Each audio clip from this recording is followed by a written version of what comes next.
La Terre, notre vaisseau spatial. Bienvenue à bord pour ce voyage d'1 an autour du Soleil.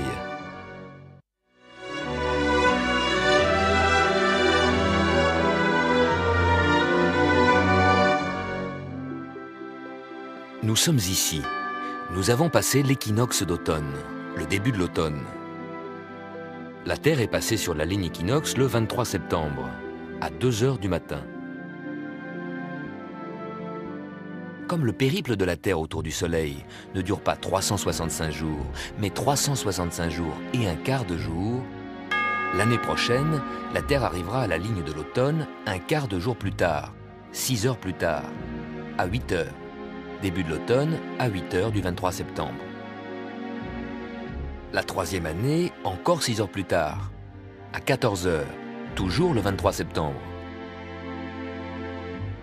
Et la quatrième année, oui, à 20 heures, mais de quel jour? Cette quatrième année est une année bissextile. On a ajouté le fameux 29 février. Le calendrier s'est rallongé d'1 jour. L'automne ne commence plus le 23, mais le 22 septembre. Car la Terre arrive à la ligne automne le 22 septembre au lieu du 23. Tous les 4 ans, la Terre compense le 29 février en arrivant à l'équinoxe avec 1 jour d'avance, le 22 septembre. Le calendrier est un instrument de mesure que nous ajustons au mieux au voyage de la Terre qui suit son chemin. Nous ressentons notre périple autour du Soleil grâce aux saisons. Hiver, printemps, été, automne, de nouveau hiver. Comme son axe est incliné, la Terre se présente au Soleil sous des angles différents. Quand la Terre est ici, le Soleil, à midi, est à la verticale de l'hémisphère sud. Là-bas, c'est l'été, alors que la plus grande partie de la journée, l'hémisphère nord est à l'ombre. C'est l'hiver. Puis au fur et à mesure que la Terre avance sur son orbite, la ligne où le Soleil tape à la verticale monte vers l'équateur. La Terre continue son périple, la ligne où le Soleil tape à la verticale monte encore vers le nord, l'hémisphère nord est tourné vers le Soleil, les rayons nous arrivent sous un angle plus direct, c'est l'été, on a chaud. Puis notre voyage continue, le Soleil redescend vers le sud. Quand le Soleil, à midi, est à la verticale de l'équateur, c'est l'équinoxe. Partout sur la Terre, le jour et la nuit ont la même durée, 12 heures de jour et 12 heures de nuit pour tout le monde. Pour l'hémisphère nord, l'automne commence, parce que la Terre se détourne du Soleil. Pour l'hémisphère sud, c'est le printemps qui commence.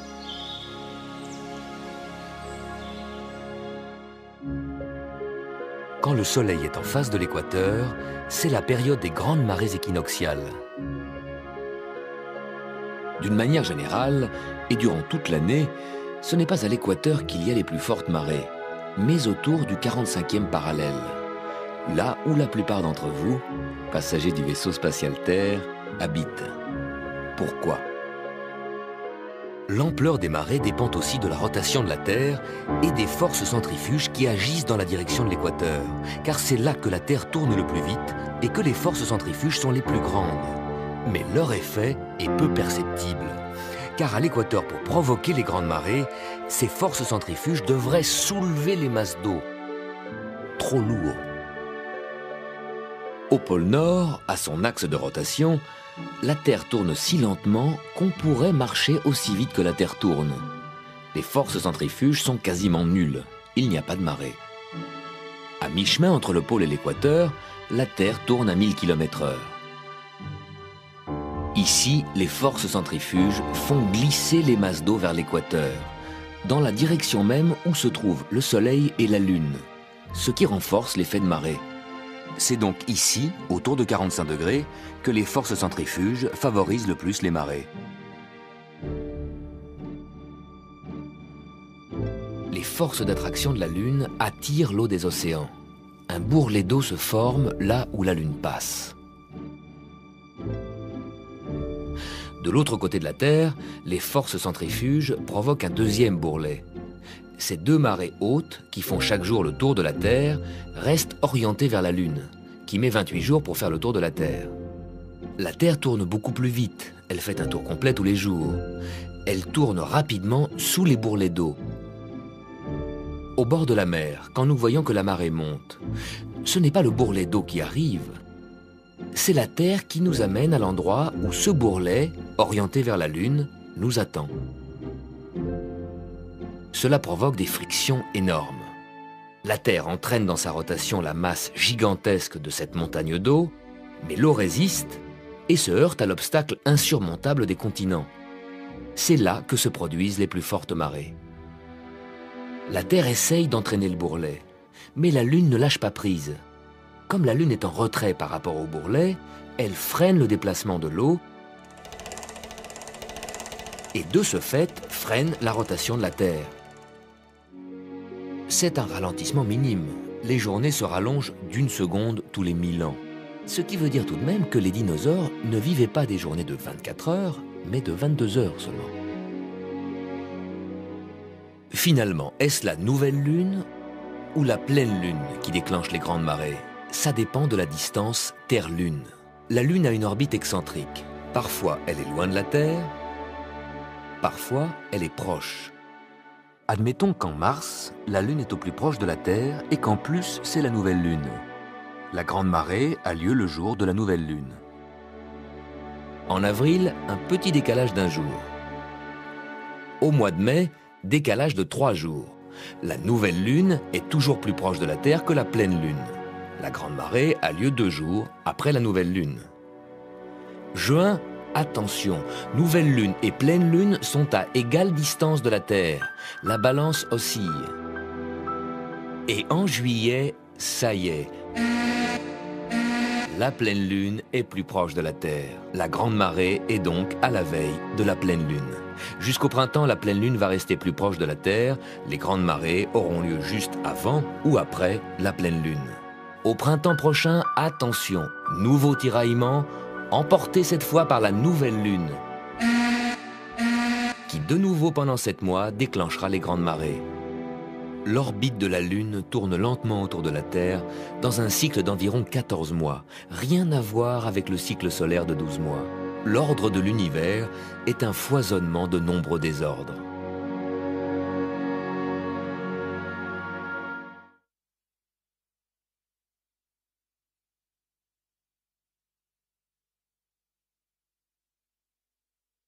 La Terre file sur son orbite vers le solstice d'hiver que nous atteindrons dans 11 semaines, le 21 décembre. Qu'est-ce qui propulse la Terre en avant? C'est l'élan qu'elle a reçu lors de sa formation. Les lois de la gravitation universelle ont été découvertes par Isaac Newton au XVIIe siècle. On raconte qu'une pomme serait tombée sur sa tête et qu'il se demanda alors pourquoi. Parce que la masse énorme de la Terre attire la petite masse de la pomme. C'est la force d'attraction. Oui, mais alors pourquoi la Lune ne tombe-t-elle pas sur la Terre? Et la Terre dans le Soleil? Parce que la force d'attraction du Soleil est contrebalancée par la force d'inertie de la Terre, qui à elle toute seule la ferait continuer indéfiniment sur un parcours en ligne droite. La Terre est en fuite permanente, mais tenue en laisse par la force d'attraction du Soleil, et en même temps en chute permanente vers le Soleil, sauvée de cette chute par la force d'inertie. L'orbite de la Terre est l'endroit où ces deux forces sont en équilibre.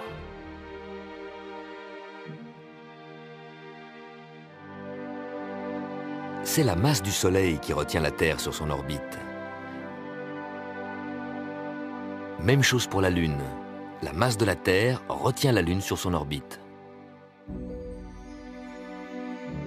Son orbite est déterminée par l'équilibre entre la force d'inertie qui voudrait éloigner la Lune de la Terre et la force d'attraction de la Terre qui, à elle toute seule, ferait tomber la Lune sur la Terre. Les deux planètes, Vénus et Mars, font comme nous le tour du Soleil, mais à des vitesses différentes, parce que leur distance du Soleil est différente. Vénus est plus près du Soleil que la Terre. La force d'attraction du Soleil est donc plus grande. Si Vénus ne tombe pas dans le Soleil, c'est que les forces d'inertie qui la maintiennent en orbite sont également plus grandes et propulsent Vénus plus vite que la Terre sur son orbite.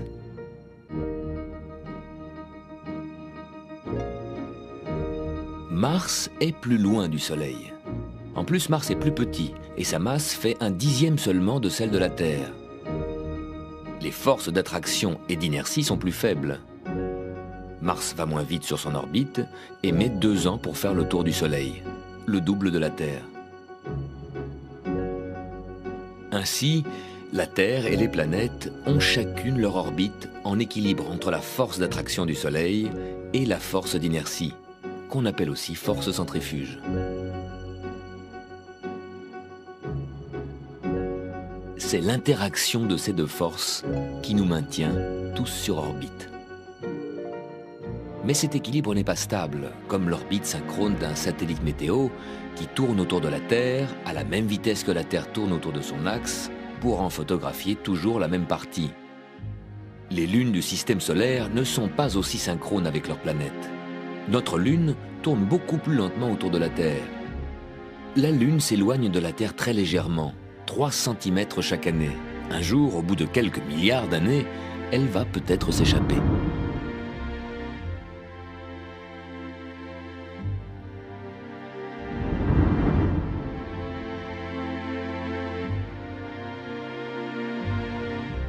Phobos, par contre, le plus grand satellite de Mars, tourne si vite que les Martiens, s'il y en avait, le verraient passer 3 fois par jour.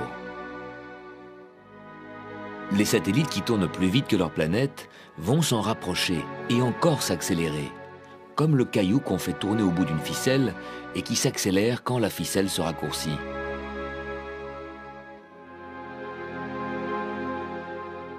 Les lois de la gravitation ne nous préservent pas du chaos. Phobos finira par se désintégrer et s'écraser sur Mars. Nous aussi, nous subissons cette force qui attire tout vers le centre de la Terre.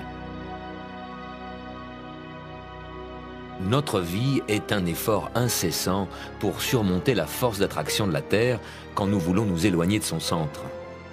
La Terre génère de telles forces d'attraction que toutes ses parties se pressent pour être le plus près possible du centre. Cela donne une sphère. Peut-on se libérer de la force d'attraction de la Terre? Oui, si on atteint la vitesse de libération, 40 000 km/h.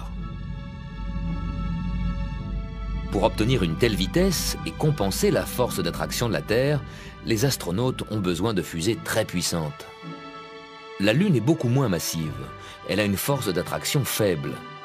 Pour repartir, il suffit d'une petite fusée et une vitesse de libération de 8000 km/h. La masse de la Terre et notre poids nous clouent au sol, alors que la Terre elle-même flotte en apesanteur. Pour ce voyage autour du Soleil, nous sommes embarqués sur un manège qui, tout en avançant, fait un tour complet autour de son axe en un jour et une nuit. Mais parce que son axe est incliné, la Terre, tous les jours, nous fait monter et descendre des milliers de kilomètres par rapport au plan des planètes. À Berlin, Paris, Londres, Montréal, New York, vous êtes près du 45e parallèle. Tous les jours, vous montez et vous descendez environ 3000 km. En ce moment, en automne, c'est le soir que nous sommes montés en hauteur.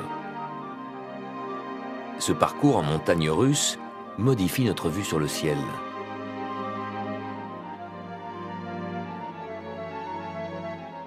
Nous voyons le petit croissant de la Lune très bas sur l'horizon, peut-être même caché dans la brume. Au printemps, par contre, le soir, nous serons descendus très bas. D'ici, les planètes et la Lune se présentent comme sur une pente plus escarpée. Le petit croissant apparaît plus haut dans le ciel.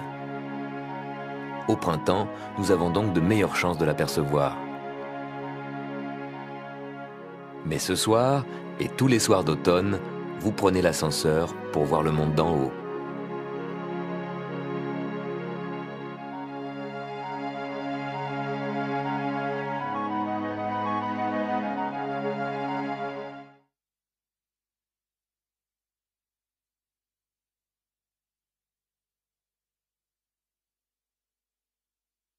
Nous sommes ici. La Terre nous emmène de l'équinoxe d'automne au solstice d'hiver, que nous atteindrons dans 10 semaines. La Lune est là, sur votre écran, et en même temps, dehors, devant votre fenêtre. L'écran télé, c'est le hublot de votre vaisseau spatial Terre. Chaque jour, la Lune change de forme. Pendant 2 semaines, le croissant ira croissant tous les jours, jusqu'à la pleine Lune. Ensuite, pendant 2 semaines, la Lune sera décroissante. Les croissants s'aminciront de jour en jour. Ces jours-ci, vous voyez la Lune croissante en fin d'après-midi, mais certainement pas le matin. Pourquoi pas le matin? Comme la Terre tourne, Soleil et Lune semblent traverser le ciel de gauche à droite. La Lune croissante est à gauche du Soleil.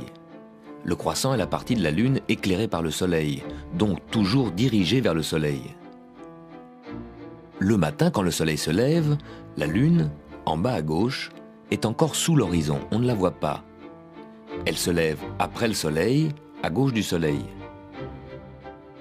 Puis pendant la journée, elle traverse le ciel après le Soleil, elle suit le Soleil. Le soir, la Lune se couche après le Soleil. Elle a donc encore 2 ou 3 heures pour briller avant de se coucher à son tour. Dans 2 semaines, la Lune, en tournant autour de la Terre, va passer à droite du Soleil. Là, on la verra le matin, car la Lune se lèvera avant le Soleil. Et à sa droite, ce sera la Lune décroissante. Elle traversera le ciel à droite du Soleil et se couchera avant le Soleil. Le soir, on ne pourra plus la voir.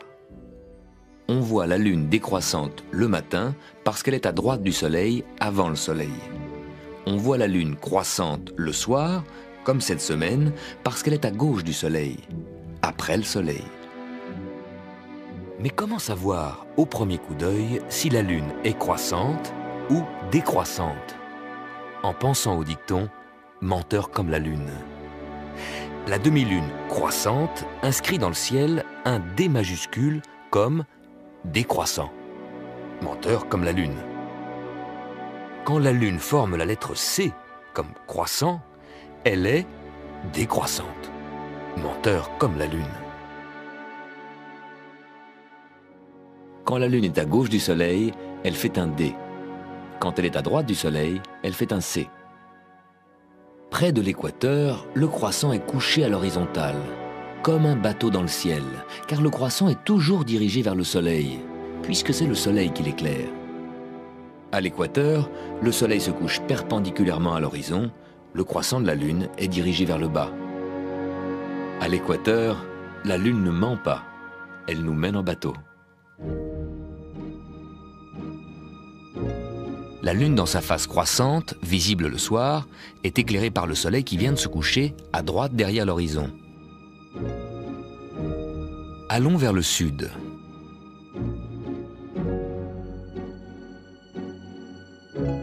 D'abord, nous passons l'équateur, Soleil et Lune ne bougent pas, puis nous arrivons dans l'hémisphère sud.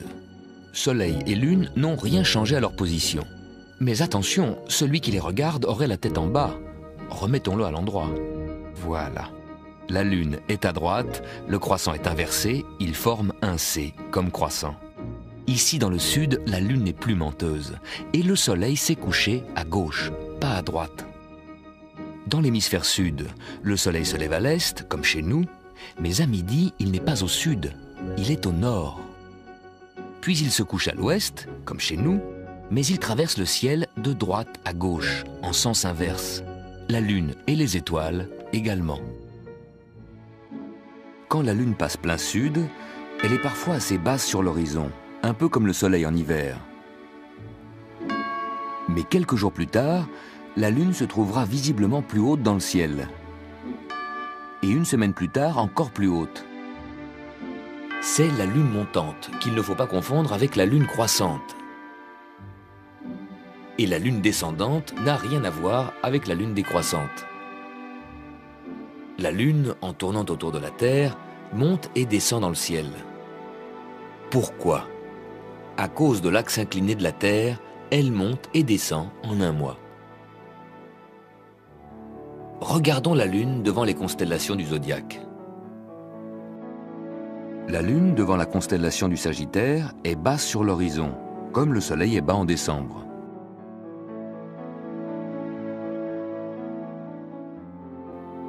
Après 2 semaines, la Lune montante sera en Gémeaux, haute dans le ciel, comme le Soleil au mois de juin. Puis dans 2 semaines, ce sera la Lune descendante. La Lune passe tous les jours 50 minutes plus tard. Mais surtout, elle passe tous les jours plus haut que la veille ou plus bas. Prenez un repère, l'immeuble d'en face ou l'enfilade de votre rue, et découvrez la Lune montante ou descendante.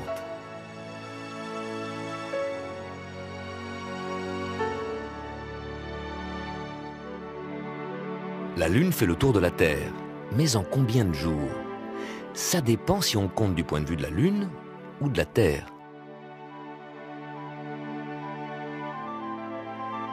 Prenons comme point de départ la nouvelle Lune, le jour où la Lune est en alignement avec le Soleil. En partant d'ici, pour faire un tour complet de son orbite, et revenir ici, elle met un peu plus de 27 jours. Mais la Terre a avancé sur son orbite, et au bout de ces 27 jours, la Lune est ici. Elle a bien bouclé sa boucle, mais elle n'est pas encore revenue dans son alignement avec le Soleil.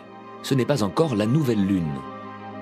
La Lune met 2 jours de plus pour s'aligner de nouveau avec le Soleil. 29 jours. Alors que la Lune retrouve son point de départ au bout d'un peu plus de 27 jours, de nouvelle Lune à nouvelle Lune, elle met 29 jours. Dans votre calendrier, comptez les jours d'une nouvelle Lune à l'autre. Ce décalage de 2 jours se reproduit chaque mois et crée un cycle de 13 mois et demi, ce qui correspond au cycle des grandes marées. Tout se tient dans la mécanique du ciel.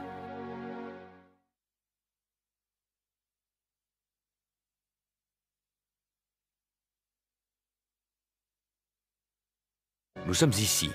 La Terre parcourt la partie de son orbite qui nous emmène de l'équinoxe d'automne au solstice d'hiver, que nous atteindrons en 9 semaines. D'un soir à l'autre, la Lune apparaît plus ronde et plus lumineuse. D'où vient cette lumière? Du Soleil. C'est le Soleil qui éclaire la Lune. La Lune est toujours éclairée à moitié par le Soleil. La Terre aussi. Et les planètes à gauche et à droite de la Lune, par exemple Saturne et Jupiter, qu'est-ce qui les fait briller? C'est encore le Soleil. Jupiter est une planète. Elle renvoie la lumière du Soleil, comme un miroir. La Terre fait la même chose. Si on la regardait depuis Jupiter, la Terre brillerait comme les autres planètes. Saturne nous renvoie également la lumière du Soleil, moins que Jupiter, parce que Saturne en est 2 fois plus éloigné. Juste au-dessus de Saturne, vous pouvez voir Algénibe. Ce n'est pas une planète, c'est une étoile. Elle est infiniment plus éloignée que Saturne. Sa lumière, elle la génère elle-même. Algénibe, comme notre Soleil, est peut-être entouré de planètes, mais vu de si loin, de 1600 années-lumière, Algénibe, comme notre Soleil, n'est qu'une petite étoile. La lumière du jour nous vient du Soleil. Le clair de lune, c'est la lumière du Soleil que la Lune nous renvoie. Les planètes, également, nous renvoient la lumière du Soleil. Par contre, les étoiles rayonnent elles-mêmes, comme notre Soleil. Environ tous les 5 ans, Mars et Vénus sont visibles dans le ciel du soir, près l'un de l'autre, comme en automne 97. 4 mois auparavant, Mars était la seule planète visible le soir. Puis Vénus est apparue à côté de Mars. Pourquoi? Les planètes bougent, tournent autour du Soleil, comme la Terre. Elles apparaissent à des endroits différents.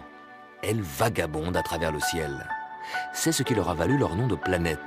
En grec, planétès signifie vagabond.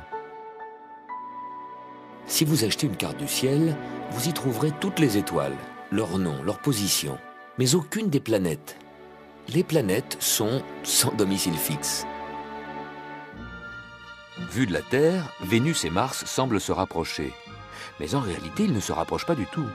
Ils suivent leurs orbites et la Terre les précède.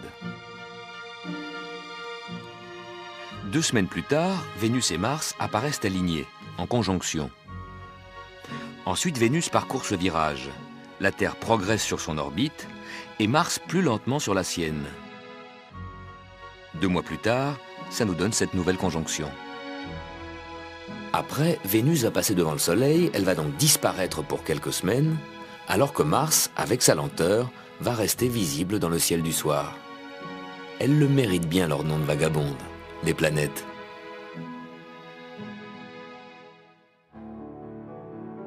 Le soir de la pleine lune, c'est le soir où la Lune, qui tourne autour de la Terre en 4 semaines, est au plus loin du Soleil.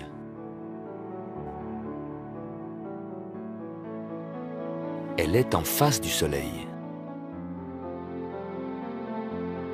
La Lune, comme la Terre et comme toutes les planètes, est toujours éclairée à moitié par le Soleil. Et le soir de la pleine Lune, elle nous présente toute la moitié que le Soleil éclaire, parce qu'elle est en face du Soleil, en opposition avec le Soleil.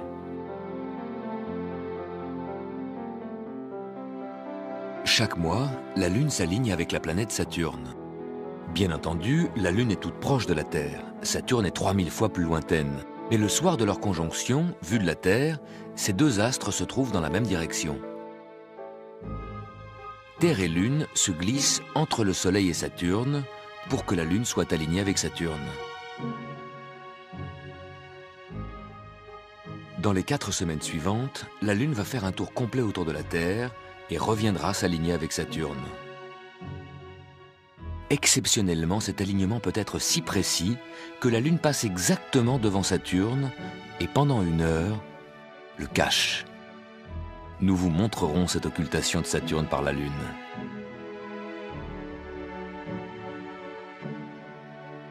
À quand un tel rendez-vous entre Vénus et la pleine Lune? Jamais. L'orbite de Vénus est à l'intérieur de l'orbite de la Terre, alors que la pleine Lune doit être à l'extérieur pour être éclairée pleine face par le Soleil. La pleine Lune, toujours à l'extérieur, ne pourra donc jamais s'aligner avec Vénus, à l'intérieur. Pourtant, Vénus a bien des rendez-vous avec la Lune, quand la Lune se trouve à l'intérieur de l'orbite de la Terre, là où circule Vénus. Lune croissante, et 3 semaines plus tard, Lune décroissante. Au moment de ces alignements avec Vénus, ce n'est pas une pleine Lune, c'est un croissant qui apparaît, car la Lune est éclairée de côté par le Soleil. Les rendez-vous avec la pleine Lune sont réservés aux planètes extérieures, quand elles passent en opposition avec le Soleil. Mars, Jupiter, Saturne. Mais attention, après son alignement avec Saturne, la Lune continue son périple et se trouve donc chaque soir à 2 largeurs de main plus à gauche que la veille. Comme le Soleil actuellement se lève de plus en plus tard, mais pas vous, regardez le ciel le matin. Et là, au sud, vous verrez la grande constellation Orion. Oui, Orion est réapparu. Nous l'avons vu en avril dans cette même position, le soir. Mais comme la Terre a continué son voyage autour du Soleil, Orion, peu à peu, a glissé vers l'ouest, hors de notre champ de vision. Mais pourquoi Orion se retrouve dans la même position qu'il y a 6 mois? Pas le soir, mais le matin. Il y a 6 mois, la Terre était ici. Pour voir Orion, qui est infiniment loin du système solaire, il faut se mettre comme ça. En avril, Orion était à gauche du Soleil. On le voyait le soir. Puis la Terre a progressé sur son orbite et le Soleil s'est glissé entre la Terre et Orion. Tous les jours, Orion traversait le ciel, invisible, masqué par le ciel bleu illuminé par le Soleil.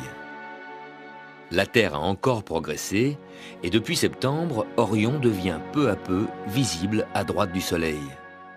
Situé ainsi, à droite du Soleil, Orion, le matin, précède le Soleil, nous le voyons avant que le Soleil se lève. Tout ce qui est à droite du Soleil, que ce soit la Lune, les planètes ou les étoiles, est visible le matin. Si vous ne regardez le ciel que le soir, vous ratez la moitié du spectacle.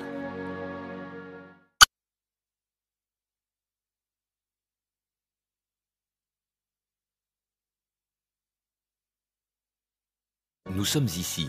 La Terre nous emmène de l'équinoxe d'automne au solstice d'hiver, que nous atteindrons dans 8 semaines. En ce moment, l'astre le plus brillant dans le ciel du soir, c'est Jupiter, la planète la plus grande du système solaire, 300 fois plus massive que la Terre. Rien que la célèbre tache rouge, un ouragan millénaire, est 4 fois plus grande que la Terre. Jupiter est une sphère faite de gaz. On ne pourra jamais y atterrir car il n'y a pas de terre ni de surface. Au centre de cette énorme sphère de gaz se trouve sans doute un noyau rocheux ou métallique, grand comme la Terre. Le diamètre de Jupiter est 12 fois celui de la Terre.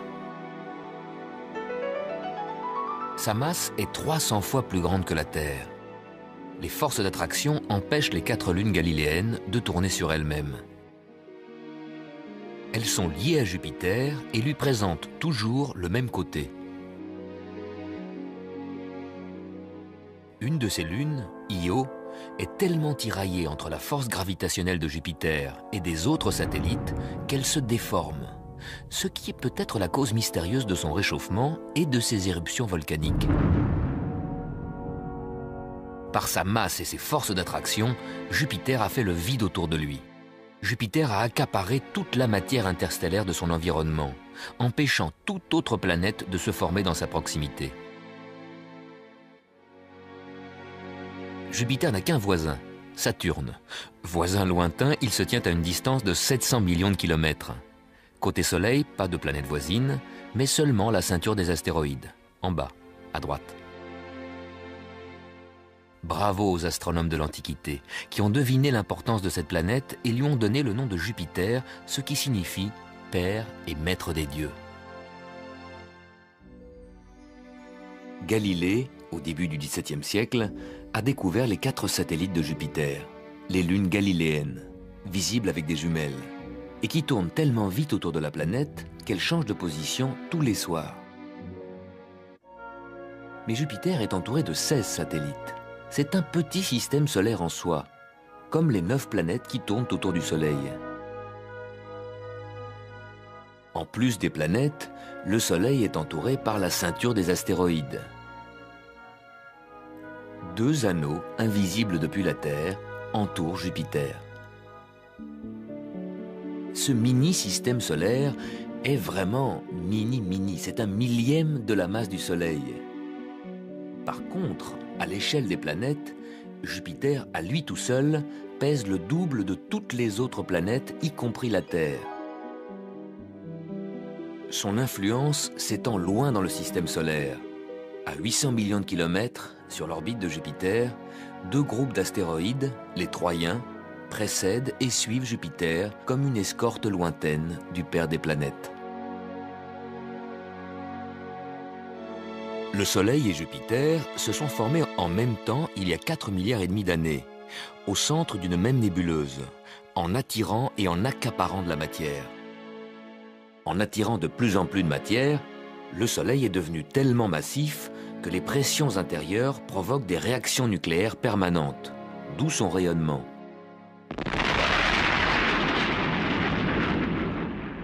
Pendant que le Soleil se formait, 700 millions de kilomètres à l'écart, Jupiter faisait la même chose.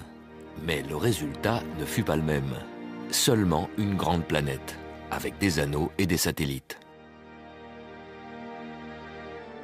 Et Jupiter est un Soleil raté. Il n'a pas attiré assez de matière interstellaire. Sinon, il serait devenu un Soleil et aurait éclairé nos nuits.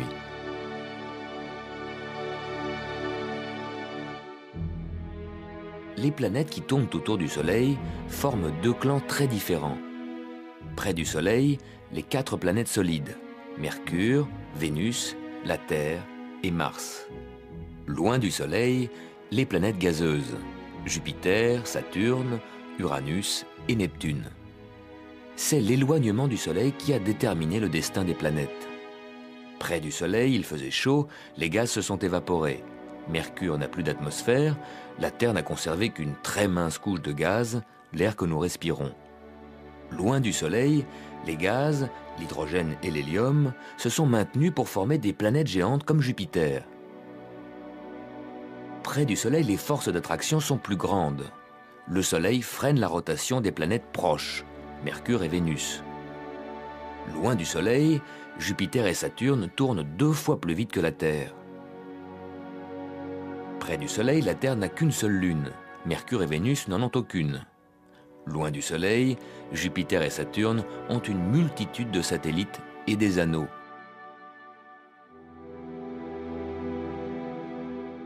Jupiter est une planète comme la Terre, mais c'est un monde très très différent du nôtre. La semaine prochaine, ce sera la fin de l'heure d'été. Nous retarderons nos montres d'1 heure. Nos montres, en indiquant l'heure, indiquent la position de la Terre par rapport au Soleil. En principe, quand le Soleil passe le méridien de Paris, il est midi à Paris. La Terre fait un tour complet en 24 heures, et toutes les heures, la Terre présente au Soleil une autre tranche. La Terre est donc divisée en 24 tranches, en 24 fuseaux horaires. 1 heure après avoir présenté au Soleil le méridien de Prague, la Terre va présenter au Soleil le méridien de Paris. 2 heures après, la Terre présente au Soleil le méridien sur lequel se trouve le Brésil et aussi le Groenland. Encore 2 heures plus tard, le Soleil passe le méridien de New York. Et 3 heures plus tard, Los Angeles.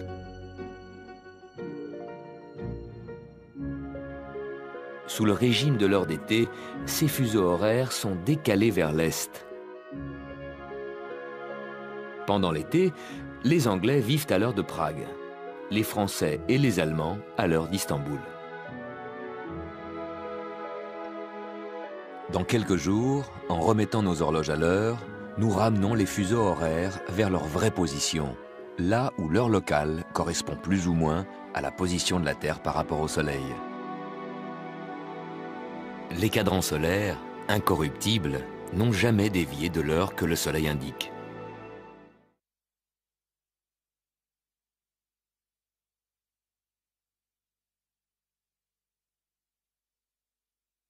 Depuis le début de l'année, nous avons parcouru 770 millions de kilomètres sur l'orbite de la Terre. En 10 minutes, pendant que vous regardez ces images, vous allez faire 18 000 kilomètres de plus. Nous sommes ici, et nous atteindrons la station solstice d'hiver dans 7 semaines. Dans la nuit de samedi à dimanche, à 3 heures du matin, on a remis les horloges à 2 heures. Nous avons quitté l'heure d'été. Vous avez retardé vos montres d'1 heure. Et le matin, vous avez pu dormir 1 heure de plus. Pourquoi?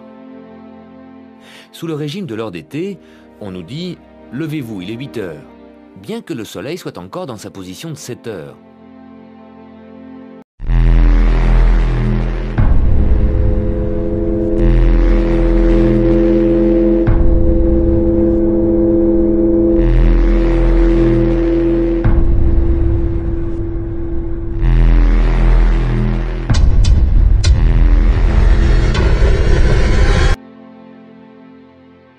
Nos montres, en heure d'été, sont en avance sur le Soleil.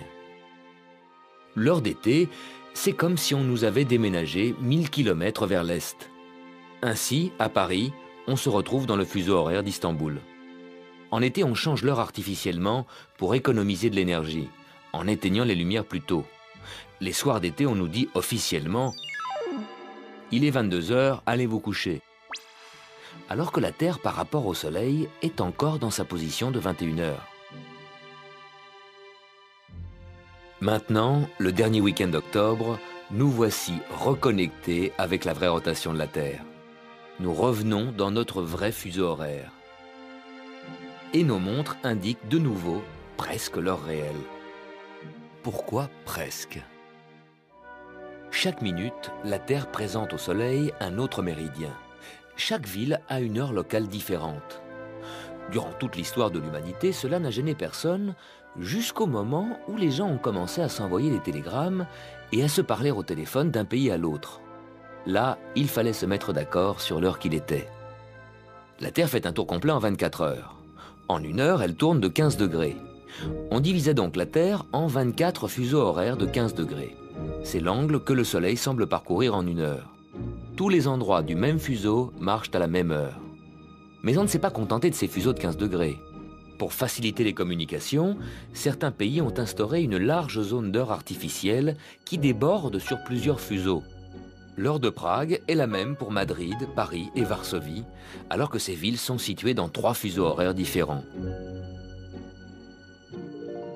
Le soleil passe le méridien de Prague à midi, les horloges à Prague indiquent midi, tout est normal.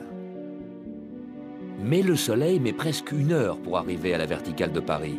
Et là, les montres des Parisiens n'indiquent pas midi, mais presque 13 heures, l'heure de Prague. Nous vivons en permanence décalés d'1 heure par rapport à la rotation de la Terre. Mais où commence et où finit le périple annuel de la Terre? Notre nouvel an du 1er janvier, décrété en 1563 par Catherine de Médicis, ne correspond à rien.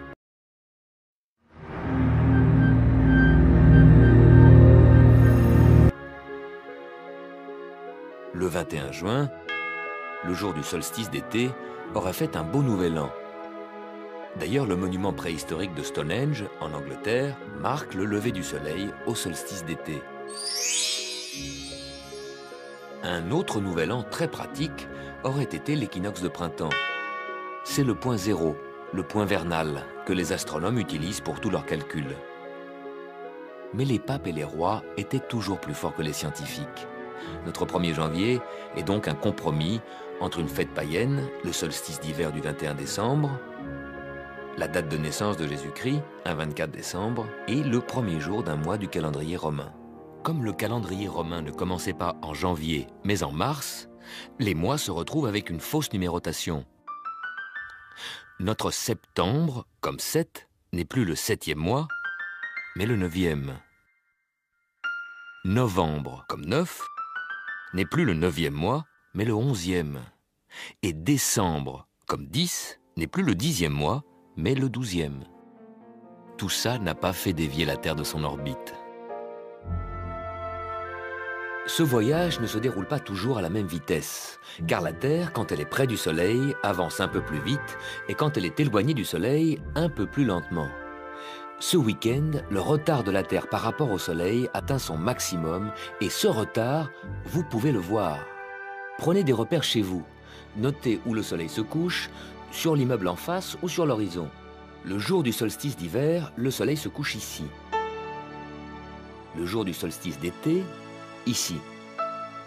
Chaque année, au fur et à mesure que les jours s'allongent puis raccourcissent, le Soleil fait un aller-retour. Et à chaque coucher de soleil de printemps, correspond un coucher de soleil d'automne. À l'équinoxe de printemps, le Soleil se couche ici, à 20 h. À l'équinoxe d'automne, au même endroit, à 20 h également. Mais avant et après l'équinoxe, les choses se passent différemment. 6 semaines avant l'équinoxe de printemps, le Soleil s'est couché ici, à 19 h. Et 6 semaines après l'équinoxe d'automne, aujourd'hui, ici, exactement au même endroit. Et à la même heure? Et non. Une demi-heure avant, à 18 h 30. Pourquoi au même endroit, mais pas à la même heure?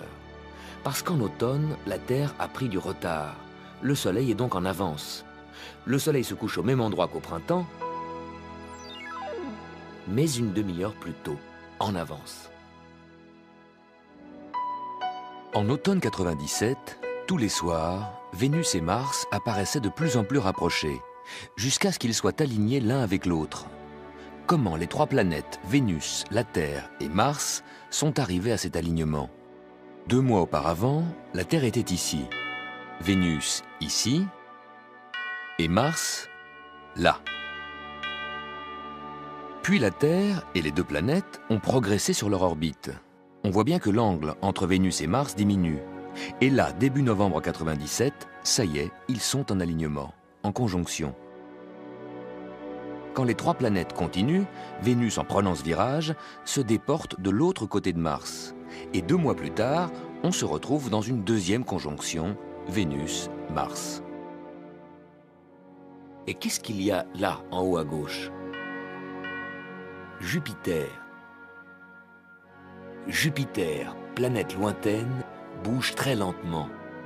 Mais comme Vénus, la Terre et Mars courent sur leur orbite proche du Soleil, Jupiter se glisse peu à peu dans le même axe.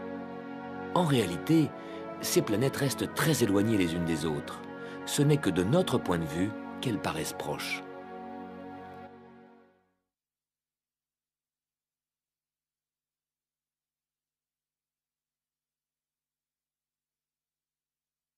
Nous sommes ici et nous faisons route vers le solstice d'hiver que nous atteindrons dans 6 semaines. Ce voyage, vous le faites sur une boule qui tourne autour de son axe. Vous voyez la Terre tourner, vous voyez les heures s'écouler sur les cadrans solaires. Ils sont en quelque sorte un modèle réduit de l'axe de la Terre. Quand la Terre tourne, l'ombre marque l'heure et la rotation de la Terre. D'autres repères montrent la rotation de la Terre. L'ombre d'un arbre qui se déplace au cours de la journée, ou les rayons de soleil qui entrent par la fenêtre et qui glissent lentement sur le sol. C'est comme ça que tous les jours, à tout moment, sans instrument astronomique, vous pouvez voir la Terre tourner. Mais la rotation de la Terre empêche d'observer le ciel. Nous sommes accompagnés par les planètes, mais nous avons du mal à observer leur mouvement. Si la Terre avançait sur son orbite sans tourner sur elle-même, comme un train sur son rail, nous aurions tout le temps de voir à notre droite les planètes que nous doublons, par exemple Mars, et à notre gauche, Mercure ou Vénus, les planètes qui vont plus vite.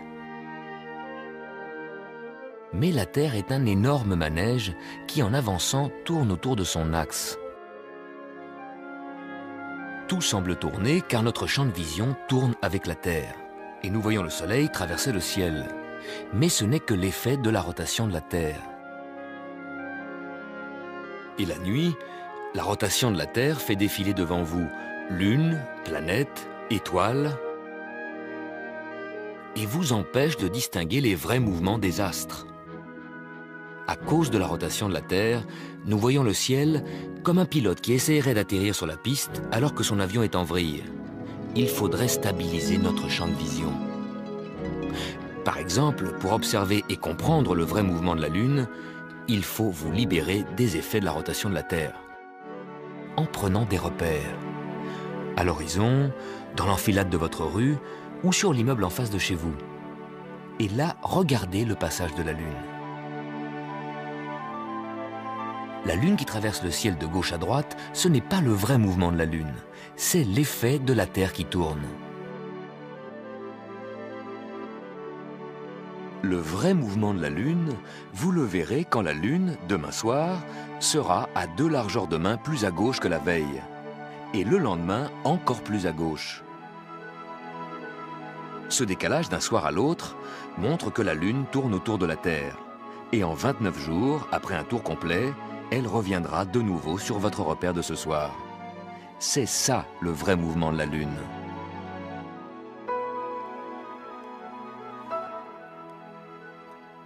Pendant ce temps, la Terre continue son voyage autour du Soleil. Comment voir ce mouvement? Au fur et à mesure que la Terre progresse, l'angle des rayons du Soleil change. En ce moment, la moitié nord de la Terre se détourne de plus en plus du Soleil. Le Soleil, d'un jour à l'autre, d'une semaine à l'autre, passe plus près de l'horizon. À midi, l'ombre sur l'immeuble en face va monter de semaine en semaine. Et les rayons de soleil pénètrent tous les jours un peu plus loin vers le fond de la pièce. Regardez ces rayons et imaginez la position de la Terre dans le système solaire. Imaginez votre place dans l'univers. Pendant ce voyage, 8 planètes nous accompagnent. Nous pouvons en voir 4. Vénus, notre voisine vers l'intérieur côté Soleil. Mars, notre voisin vers l'extérieur. Jupiter, très loin mais très brillant. Et Saturne, encore plus loin. Comme les planètes filent sur leur orbite à des vitesses différentes, elles changent constamment de position dans le ciel. Et puis elles vont très vite. Vénus, 125 000 km/h. Mercure, 180 000 km/h. Mais comme nous les voyons de très loin, leurs déplacements gigantesques deviennent très petits et semblent très lents. Nous ne pouvons pas percevoir des mouvements très lents. Alors comment voir le mouvement des planètes? Pour voir une fleur éclore, nous devons artificiellement accélérer son mouvement. Ici, sur votre écran, nous accélérons les mouvements des planètes pour vous les montrer. Dans la réalité, vous pouvez d'une certaine manière accélérer le mouvement des planètes. Prenez des repères, un arbre, une maison, puis comparez la progression des planètes d'une semaine à l'autre.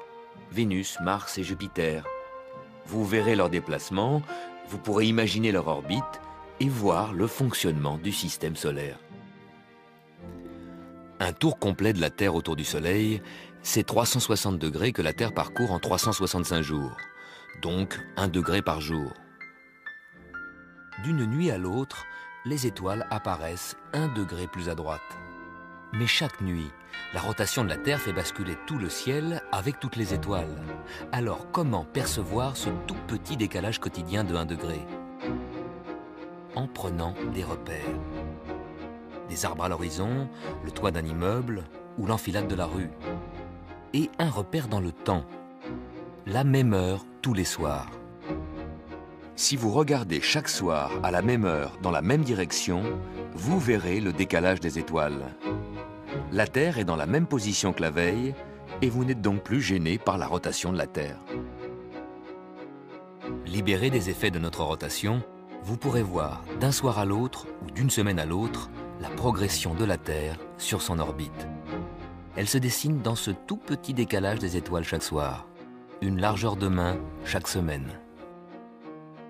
Pour comprendre les mouvements des astres, pas besoin d'instruments sophistiqués. Il suffit de prendre des repères. Et c'est gratis.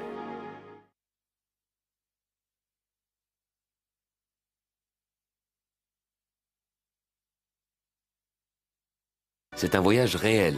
En ce moment, pendant que vous regardez ces images, la Terre vous emmène à 107 000 km/h à travers l'espace. Nous sommes ici. Nous arriverons dans 5 semaines à cette station solstice d'hiver, le jour le plus court. La Lune, en tournant autour de la Terre, se rapproche chaque mois de l'axe Terre-Saturne. Puis elle se glisse exactement entre la Terre et Saturne, qui est 4000 fois plus éloignée. À de rares occasions, tous les 4 ou 5 ans, la Lune fait disparaître Saturne. Et là, exceptionnellement, grâce à Saturne, vous pouvez voir le mouvement de la Lune en direct. La Lune s'approche de plus en plus de Saturne. Et tout d'un coup, avant que la Lune ne les rejoigne, Saturne disparaît, comme effacée du ciel. La planète a été cachée par la partie non éclairée de la Lune. Au bout d'1 heure environ, au bord du disque lunaire, à droite, Saturne réapparaît. En regardant avec des jumelles, c'est comme si un petit ballon lumineux s'envolait lentement de la Lune. Ce petit point lumineux, c'est en fait la planète géante Saturne qui réapparaît.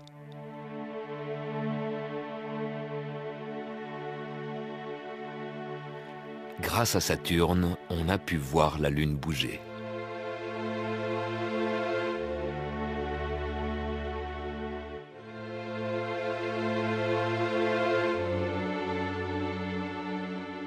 Saturne est la plus lointaine des planètes visibles sans télescope.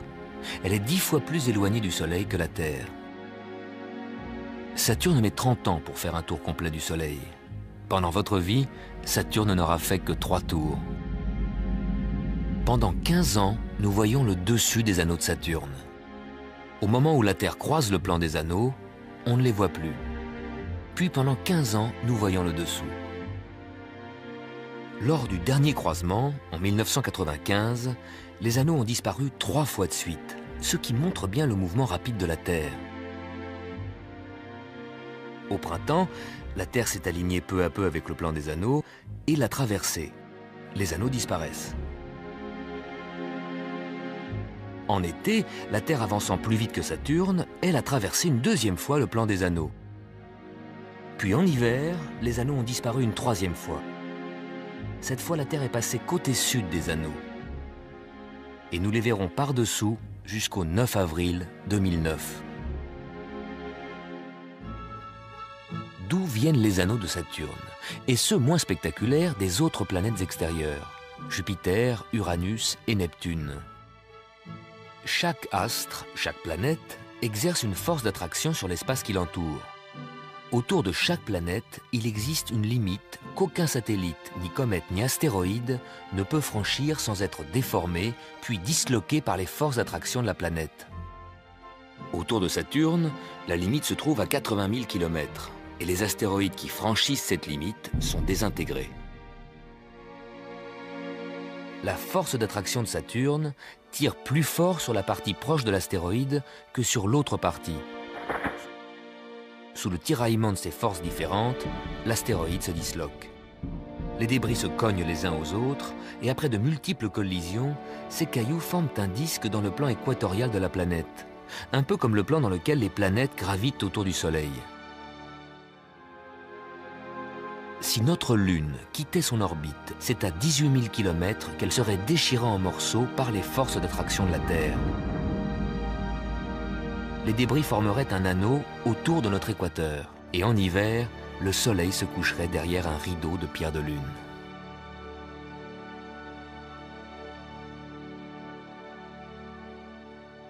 Saturne est une énorme boule gazeuse, presque aussi grande que Jupiter. La Terre tiendrait 10 fois dans le diamètre de Saturne. Saturne tourne plus vite que la Terre autour de son axe, en 10 heures seulement. Une boule de gaz qui tourne aussi vite est forcément déformée par les forces centrifuges. Saturne est la plus aplatie des planètes. La Terre, planète solide, est aplatie de 40 km seulement. Jupiter, grande planète gazeuse, tournant plus vite que la Terre, est aplatie de 8000 km. Saturne de 12 000 km. On pourrait placer la Terre entière dans l'aplatissement de Saturne. Saturne détient également le record de faible densité. La Terre est faite de la matière la plus dense de toutes les planètes, 5 fois plus dense que l'eau. Un décimètre cube de Terre pèse 5 kg, alors qu'un décimètre cube d'eau, 1 litre, ne pèse qu'1 kg. Un décimètre cube de Saturne ne pèse que 700 grammes, ce qui est plus léger que l'eau. S'il y avait quelque part une mer assez grande, Saturne flotterait à la surface, alors que la Terre coulerait à pic. En plus de ces anneaux célèbres, Saturne est entourée d'une multitude de satellites qui gravitent autour d'elle. Le plus grand, Titan, est aussi le plus grand satellite du système solaire. Il a la taille d'une planète, plus grand que Mercure. Titan est le seul satellite à être enveloppé d'une atmosphère, 5 fois plus dense que l'atmosphère de la Terre. La surface de Titan est un mélange de roches et de glace. Il fait très froid, moins 170 degrés. Les lacs que vous voyez, ce n'est pas de l'eau, mais du méthane liquide. Dans l'atmosphère de Titan se forment des molécules organiques de plus en plus complexes. Elles pourraient être au seuil d'une évolution de vie primitive, de bactéries.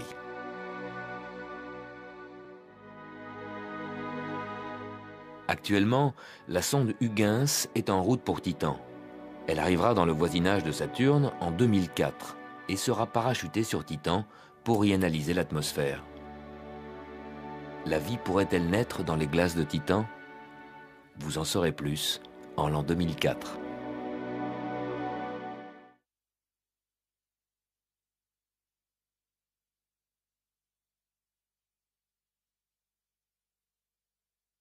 Nous sommes ici. Nous atteindrons la station Solstice dans 4 semaines. La semaine dernière, vous avez peut-être vu des étoiles filantes, les Léonides. Elles s'appellent Léonides parce qu'elles semblent venir de la constellation du Lion, à mi-chemin entre la Grande Ourse, à gauche en haut, et Sirius, à droite, à peine au-dessus de l'horizon. En réalité, les étoiles filantes, poussière de comètes, n'ont rien à voir avec les étoiles qui forment la constellation du Lion, des milliards de fois plus éloignées.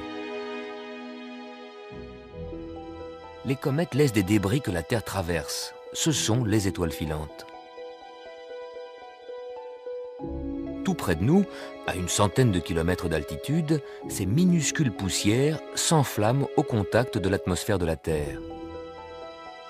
Les Léonides sont éparpillés sur la trajectoire de la comète Tempel-Tuttle, qui à chaque passage, tous les 33 ans, laisse de nouveaux débris et provoque un renouveau d'étoiles filantes.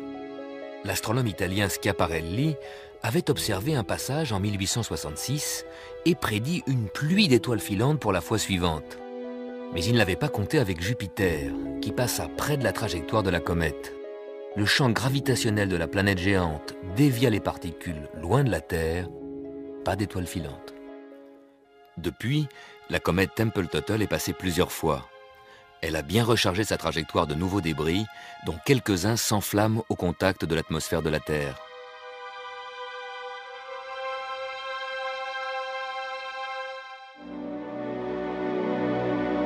Au cours des millénaires, des tonnes de météorites sont tombées sur la Terre. Nous ont-ils apporté ce qui a déclenché la vie sur Terre? On ne le sait pas. Est-il possible que des comètes ou des astéroïdes aient apporté les éléments chimiques nécessaires pour que la vie commence sur Terre? Des micro-organismes ayant survécu à un voyage dans l'espace, comme des bactéries préservées dans l'ambre pendant des millénaires.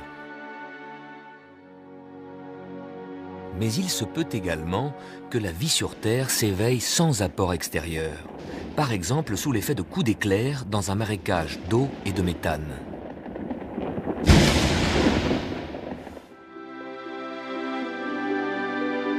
C'est quoi la vie? Au départ, c'est une molécule qui apprend à faire une copie d'elle-même. Sous certaines conditions, cette multiplication se serait produite spontanément sur Terre. Ces conditions peuvent exister à bien des endroits en dehors de la Terre. Sur notre Lune? Ah non, là il n'y a ni atmosphère ni eau. Les cratères et les marques d'impact n'ont pas changé depuis des milliards d'années.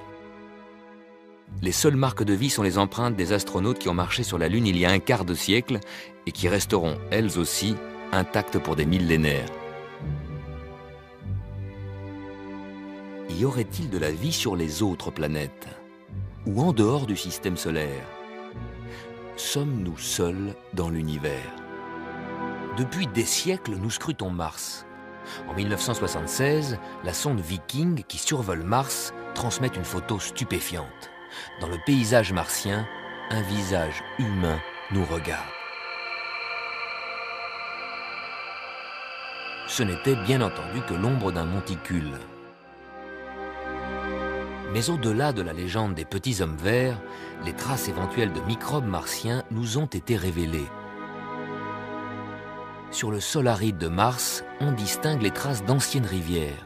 Donc, il y a des milliards d'années, il y avait de l'eau sur Mars. Y avait-il également de la vie?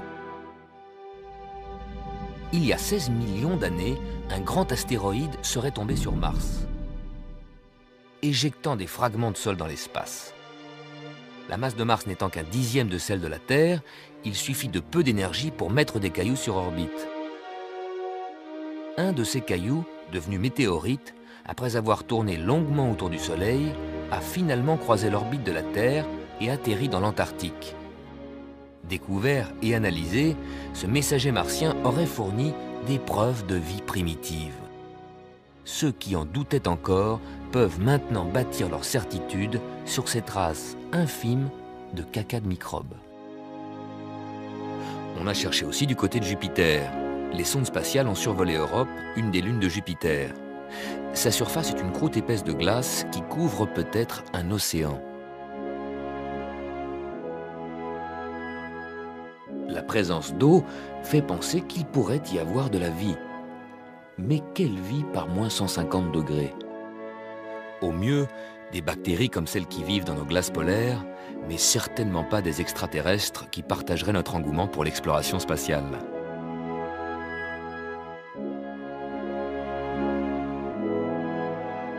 Des sondes explorent aussi Saturne. Il y aurait peut-être des micro-organismes sur Titan, un satellite de Saturne. Mais il y a nulle part dans le système solaire des extraterrestres avec lesquels nous pourrions avoir de vraies rencontres. Et en dehors du système solaire?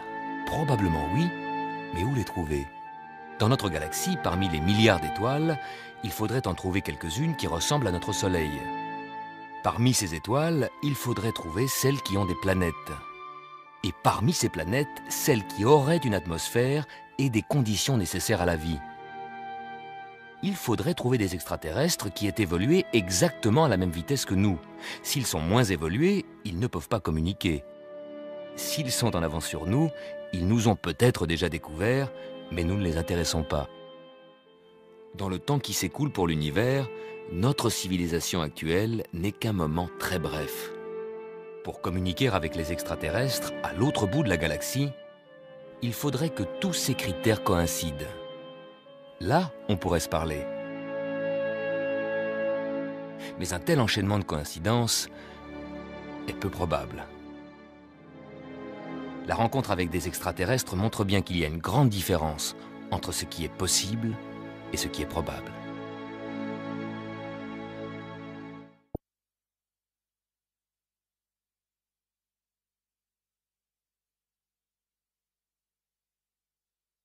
Nous sommes ici. La Terre nous emmène de l'équinoxe d'automne au solstice d'hiver, que nous atteindrons dans 3 semaines. L'axe incliné de la Terre pointe toujours dans la même direction, et la moitié nord de la Terre se détourne de plus en plus du Soleil. Actuellement, au cercle polaire, la nuit dure 20 heures, le jour 4 heures. L'horizon, à cette latitude, est presque parallèle au plan dans lequel la Terre circule autour du Soleil. À l'équateur, l'horizon est presque perpendiculaire à ce plan. Le soir, le Soleil plonge à angle droit sous l'horizon. Quand le Soleil vient de passer sous l'horizon, c'est le crépuscule. Le Soleil éclaire encore un peu le paysage tant qu'il se trouve à moins d'une largeur de main sous l'horizon, 6 degrés. Là où la plupart d'entre vous habitent, autour du 45e parallèle, le Soleil met 1 heure pour descendre à 6 degrés sous l'horizon. Le crépuscule dure donc 1 heure. Dans le Midi, à Tunis ou en Sicile, la trajectoire du Soleil est plus raide. Au bout d'une demi-heure déjà, le Soleil est descendu à 6 degrés au-dessous de l'horizon. Le crépuscule ne dure qu'une demi-heure. À l'équateur, en 20 minutes, il fait nuit. Au pôle Nord, 6 semaines de crépuscule.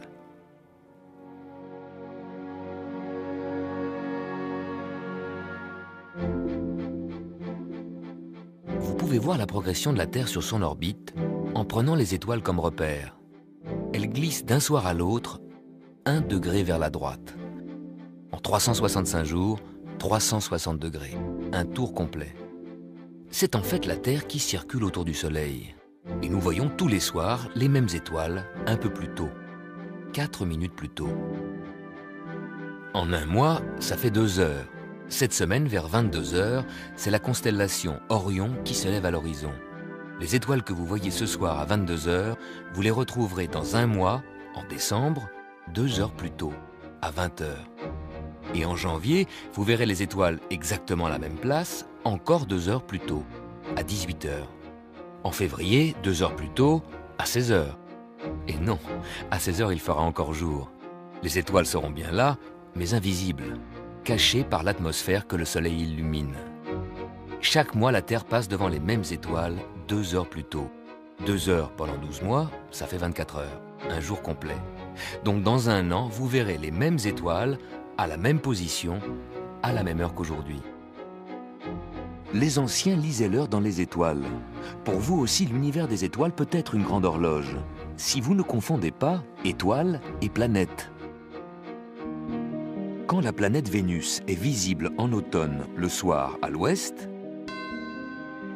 vous verrez le matin un astre brillant au même endroit du ciel où vous avez vu Vénus la veille au soir. C'est Sirius. On confond souvent Sirius et Vénus, car ces 2 astres, très brillants, apparaissent parfois au même endroit. Ils appartiennent pourtant à des mondes totalement différents. Sirius est une étoile. Elle est très très loin de nous. Sa lumière met 9 ans pour nous parvenir. Vénus est une planète. Elle ne rayonne pas, elle nous renvoie la lumière qu'elle reçoit du Soleil. Vénus est très proche de nous. La lumière qu'elle reflète nous parvient en 4 minutes. De très très loin, nous regardons Sirius. Nous voyons l'étoile dans cette direction et nous la retrouverons l'année prochaine, à la même date, à la même heure, dans la même direction. Par contre, la planète Vénus va bouger. Elle est ici, mais l'année prochaine, quand nous repasserons là où nous sommes aujourd'hui, elle sera ailleurs, derrière le Soleil. Pour que Terre et Vénus se retrouvent dans la même position, il faut qu'elles se pourchassent 8 ans. Alors que Sirius, chaque année, est au rendez-vous.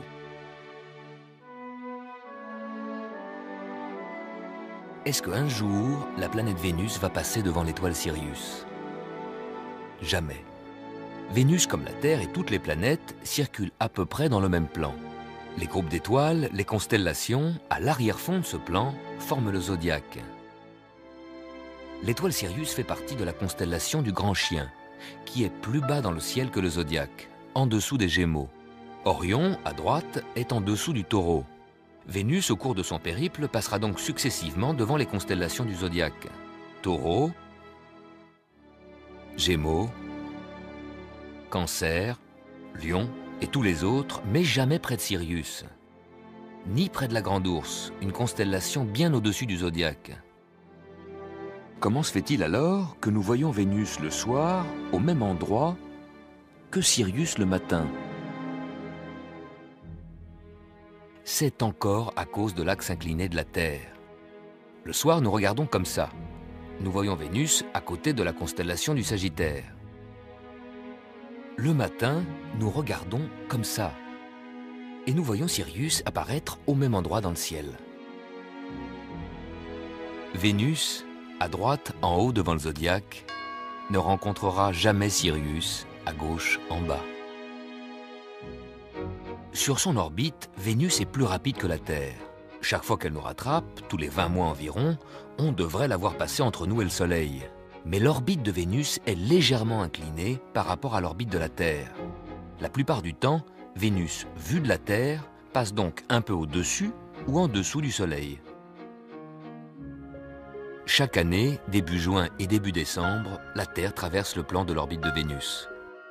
Pour un alignement parfait, il faudrait que Vénus passe ce point exactement le même jour. Là, nous pourrions voir Vénus transiter devant le Soleil.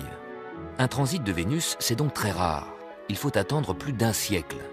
Mais quand il se produit, le suivant vient seulement 8 ans plus tard. En 1761, un astronome français, Le Gentil, fait le voyage aux Indes pour voir le transit de Vénus.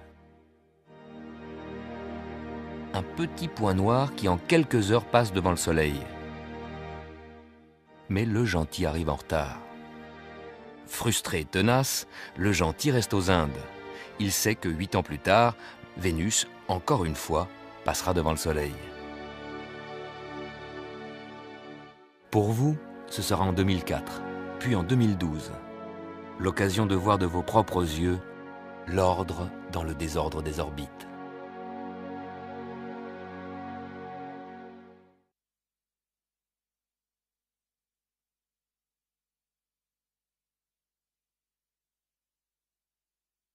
Nous sommes ici.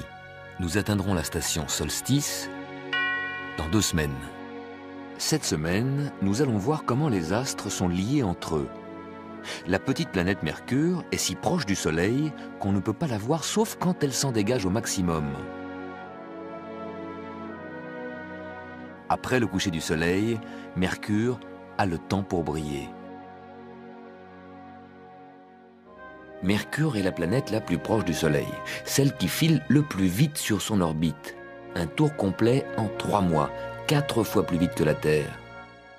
Mercure doit obligatoirement aller très vite pour rester en orbite, pour contrebalancer l'énorme force d'attraction qui la lie au gigantesque Soleil tout proche. La force d'attraction du Soleil a freiné la rotation de Mercure autour de son axe et le fait tourner très très lentement, en 59 jours au lieu d'1 jour pour la Terre. Il arrive qu'une zone de Mercure qui est passée à l'ombre revienne au Soleil parce que sa rotation très lente fait que le Soleil le rattrape. À cet endroit, on pourrait voir le Soleil se coucher à l'horizon, puis remonter à nouveau pour quelques jours. Même de jour, le ciel reste noir et étoilé, parce qu'il n'y a pas d'atmosphère, pas d'air, pas de ciel bleu. Mais, tout de même, des doubles couchers de soleil. Tous les jours, vu de la Terre, le soleil semble traverser le ciel de gauche à droite. Parce que la Terre tourne dans l'autre sens, dans le sens contraire des aiguilles d'une montre. La plupart des planètes tournent autour de leur axe dans ce même sens, mais pas Vénus. Pourquoi Vénus ne tourne pas dans le même sens que la Terre et la plupart des autres planètes? Parce qu'elle est liée au Soleil. Comme Vénus se trouve plus près du Soleil que la Terre, les forces d'attraction du Soleil agissent davantage sur Vénus, et surtout sur l'atmosphère très dense qui enveloppe Vénus. Cette atmosphère de gaz carbonique et d'azote a une pression 100 fois plus forte que notre atmosphère terrestre.